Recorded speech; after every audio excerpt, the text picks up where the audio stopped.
So, Act 1, Scene 4. Pens, please. So, this one here takes place after Macbeth meets the witches. The setting of this, add this down, please. Setting's always a little bit unclear. The setting here is the camp. Is Duncan's camp just outside the battleground. Okay. So Macbeth has now travelled here. He's going to be rewarded by Duncan for his bravery in winning the war for Scotland. Duncan. Is that me? Yeah. Is execution done on Cawdor are not those in commission yet returned? Good, right. So we begin with this, right? Execution done on Cawdor. Execution is obviously to kill him. Right? So there's an idea here about the killing of Cawdor. Has it been done yet? Has Cawdor been executed? Right? Now remember, treason or the betrayal of your country equals death. But remember, of course, the idea is that Cawdor is supposed to foreshadow Macbeth. Macbeth becomes Cawdor and then also becomes the traitor later on. Those in his commission, so commission means the ones who have the job, have not yet returned. Malcolm. My liege, they are not yet come back, but I have spoke with one that saw him die. He did report that very frankly he confessed his treasons, implored your highness's pardon, and set forth a deep repentance. Nothing in his life became him like the leaving it. Good, right, hold on one sec there. Nothing in his life became him like the leaving it. So when he was going to die, he was suddenly really sorry, right? So look what he says here. So he is dead, right? They've not come back, but I spoke to somebody that saw him die. Now, the reason why he has to die is because we have to understand very early on that these decisions of treason, have grave consequences. If you go against your king and you are caught, you die, right? No questions asked. He confessed, so he confessed his treason. He implored the pardon, right, and repentance. So he begged for forgiveness, right? He wasn't there being like, yeah, I'll do it again. He was like, oh my God, I'm so sorry. I don't know what I was doing. Please forgive me. Please don't kill me. It doesn't matter, right? It doesn't matter if you're sorry, whatever. If you do that, you die, right? That's simple. Malcolm, he died. He died as one that had been studied in his death, to throw away the dearest thing he owned, as twere a careless trifle. Yeah, to throw away the dearest thing he owned. And the dearest thing he owned is his life, right? The dearest thing he owned was his life. Now, the reason why this is happening here is for the audience to understand that this is serious, right? That there are serious consequences for these actions. Duncan, this is a very important line. Read it clearly, please. There's no art to find the mind's construction in the face. He was a gentleman on whom I built an absolute trust. Very good, right? That one's even worth highlighting because this one is about the way that people trick us, right? He was a gentleman on whom I built an absolute trust, right? Absolute means 100%, complete. So there's an idea here that it was a surprise. And what Duncan says is, there is no art. Now, art in Shakespearean time means skill. So there is no skill to find the mind's construction in the face. So when you look at a person's face, can you tell what they're really thinking?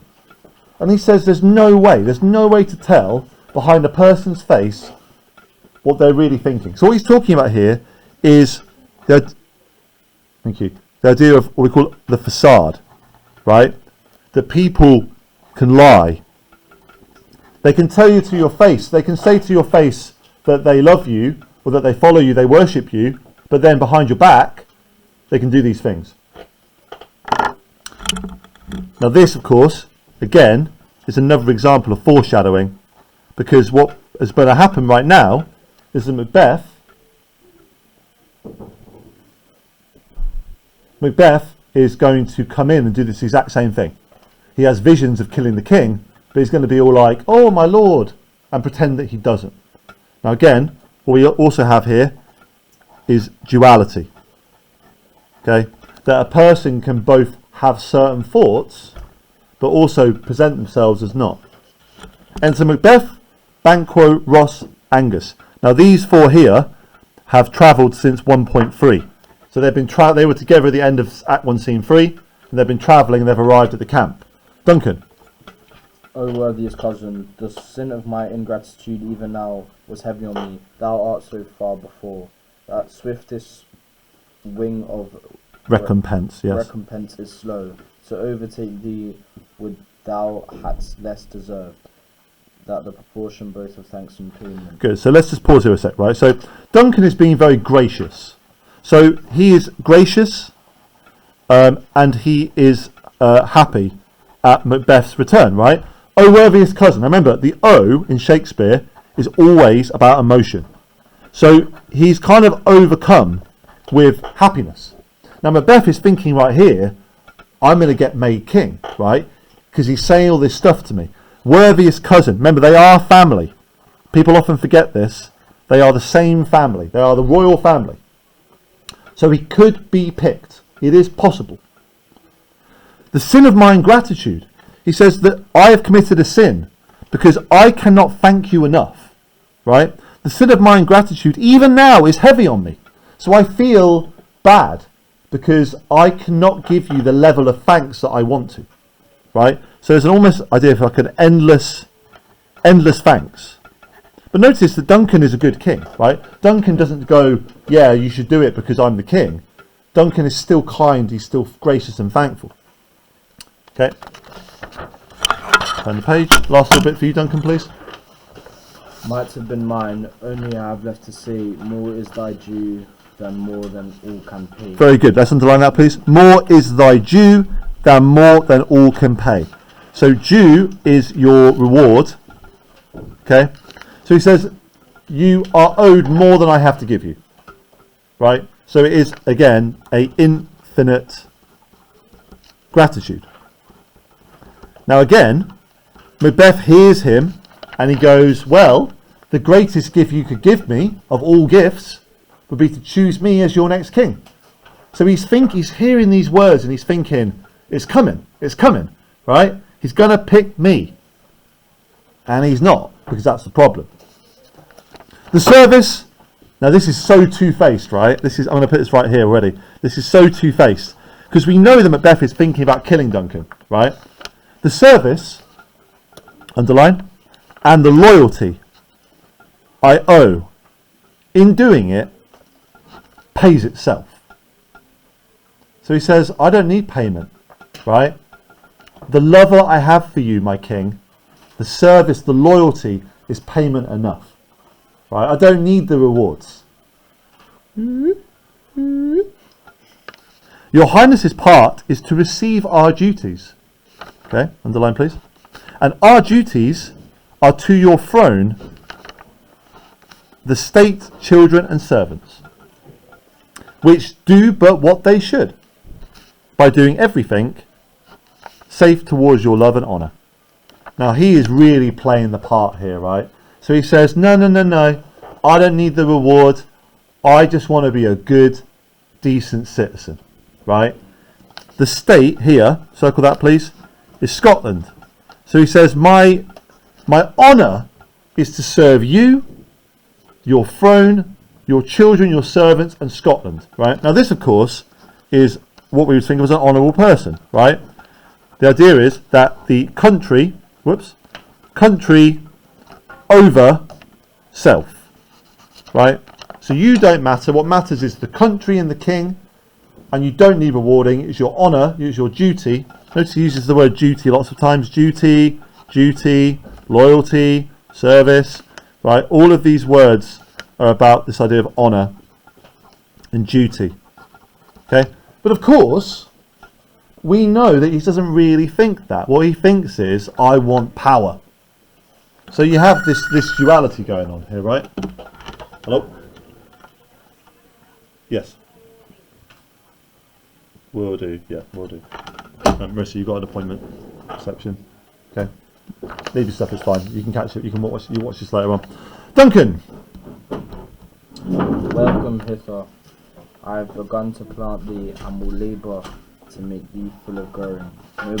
Noble Banquo, that hast no less deserved, nor must known, no less have done so. Let me enfold thee and hold thee to my heart. Yeah, so he hugs Banquo. So he says, let me enfold thee. Right, so he hugs him and hold thee to my heart. Now, what he says to Macbeth here, I really like this line. I have begun to plant thee like a seed. Who else talks of seeds? Yeah, the seeds of time, right? So seeds. And will labour, which means to work, to make thee full of growing. So he says, you're going to grow. I'm going to make you great, right? So again, Macbeth thinks, here we go, right? This is me. I'm going to make you great. How do you make me great? Give me the kingship. Is he saying that to Macbeth or Banquo? He says that to Macbeth. So, welcome hither. I began to plant thee, and will labour to make thee full of growing. Full stop. Banquo, thou hast no less deserved. So, Banquo, you're also honoured, like Macbeth is, right? So it's all very nice right now. It's all like, yes, we all love each other. I'm going to make you successful. I'm going to give you loads of presents, rewards. Banquo. There, if I grow, the harvest is your own. So again, he says this, right? So if you make me powerful, I will serve you, right? The harvest is your own, which means that it's to serve the king. So both of them are saying these things, right? Now we never know what Banquo thinks. Banquo is probably sat there thinking, my children are going to be kings. But the idea is that it's very easy to show yourself as being loyal externally, as opposed to inside your mind. Duncan. My plenteous Get out, please. My plenteous joys, wanton in fullness, seek to hide themselves in drops of sorrow. Sons, kingsmen, thanes, and you whose places are the nearest, know we will establish our estate upon. Our eldest Malcolm, whom we name hereafter the Prince of Cumberland. Right, let's just quickly highlight this, right? So he's crying with joy, right? He says, my joy is hidden by my tears. I'm crying with joy. And then he says this line, and this line is really key, because this is the line that throws Macbeth completely off his assumption, right? We will establish our estate. Now the estate means the crown upon our eldest Malcolm. Now notice the we and the our, because this is how royal people speak. So he speaks for everyone. We will establish our estate upon our eldest Malcolm. So we will pick Malcolm to be the next king. Why does he do this now? Raf, you asked me this question, right? Why is he only now making this decision? Any theories on this?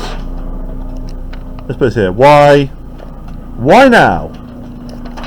Yes. He's like scared that there'll be more battles because it was just seeing it was that close. Yeah, because he almost loses. So there's an idea here that he is thinking at this place, thinking about the end because of the war, right? The war was really not looking in his favour until Macbeth came and saved him. So he started thinking about, one day I will die. There's also a sense that he's just old, right? He's got old and he has to choose who will come next. If he doesn't pick a successor, what will happen when he dies? Queen. People will fight each other for it. So he's trying to keep peace. Now in his mind, this decision here is about keeping the peace. Right? Malcolm is the next king. Okay, so don't even try and come for it. Karen? Prince of Cumberland, Yes. which honour must, not unaccompanied, invest him only. But signs of nobleness, like stars, shall shine on all deservers, from hence to Inverness, and bind us further to you. Good. Right, so signs of nobleness, like stars, shall shine on all deservers. So he says that this choice is a good, holy choice, right? This is a choice that God would approve on, and all those who support Malcolm will benefit from the rewards. Now he thinks that decision is going to create peace. What he doesn't realise is that decision essentially makes Macbeth spin out. Okay? This is what he says to Duncan, and then this is what he thinks. Okay? The rest is labour, which is not used for you. I will be myself the harbinger and make joyful the hearing of my wife. Okay? With your approach. So humbly take my leave. Now, Inverness, here, circle please. This is Macbeth's castle. It's the nearest castle. So they're all going to go to Macbeth's castle, and he says, I'm going to write to my wife. I'm going to write a letter to my wife and tell her that you are coming. Now, Duncan thinks that letter will say, the king is coming, make it all nice. What it actually says is, I've been told this prophecy and we can do something about it tonight. He is in our house. We can get him if we want to. Duncan. My worthy Cawdor. My worthy Cawdor. My worthy Cawdor. Right? He names him the traitor. So, again, it's all foreshadowing, right? So he set it up himself. So he's given the guy the title of the traitor, and then he's called him it. Final bit. Aside. Now remember, aside means we get a sense of in his mind. This is what he is really thinking. Okay, really good quotes here. We'll highlight a few. The Prince of Cumberland. That's Malcolm. That is a step on which I must fall down. That is a step on which I must fall down, or else overleap, for in my way it lies. Okay, now imagine this, right? So a step, so think of life as being like this, like stairs. So he has got Glamis, yeah, he has got Cawdor, here's the king, here is the prince. So he says, I am here right now, okay, on the steps of my ambition. I either now will fall down the stairs, or I have to overleap the prince to become the king. So he understands at this point that he has got to do something, right? He has got to act. What's the ball? Glamis, Glamis, that was his current title. He says, I have to do something about this, right? This is a barrier. This is a barrier in my way. And I either stop here and accept what I've got, or I do something about it, right? Kill the prince, kill the king, do something. Stars, hide your fires. Stars, hide your fires. Let not light see my black and deep desires, right? So good, right? Such a good quote. So, he notes his desires, his ambition, right? He describes as black and deep, right? Dark, sinister, hidden, nasty. Stars is a reference to fate, but also to God. So he says, don't see what I'm really thinking. Let not light. Again, so light is always symbolic of truth. So he makes this pledge like, I've got to hide my true intentions. Stars, hide your fires. Let not light see my black and deep desires. The eye wink at the hand. Yet let that be which the eye fears when it is done to see. So let that be what the eye fears. So the eye fears death. So when he gets to the point that he has to do it, he says, give me the strength to do the murder. Right? But this bit here is a change. Okay? In Act 1, Scene 3, he says, I'll do nothing. Act 1, Scene 4, he says, I've got to do something. So he makes the decision here. The decision is to act on the prophecies. Okay? He then writes a letter to his wife that says, Duncan is coming, and we're going to do something about this. Okay. Duncan, final bit for me, please. True, worthy banquet, he is full, so valiant, and in his commendations I am fed. It is a banquet to me, let's after him, whose care is gone before to bid us welcome. It is a peerless kinsman. So this is what we call dramatic irony, right? So he's talking about Macbeth, a peerless kinsman. He says that he is an unequaled person. So Macbeth literally has been thinking, I'm going to kill you when I get the chance. And Duncan goes, oh, what a worthy man, right? Let's follow him. He is the best of all of us, right? He is the best. So the idea is that while Macbeth is thinking, they're having a conversation. So Banquo must say something like, oh, isn't Macbeth great?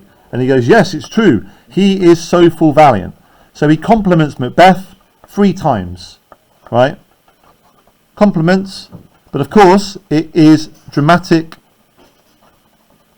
irony because he does not know what Macbeth is actually thinking. Macbeth is actually thinking that he's going to kill Duncan.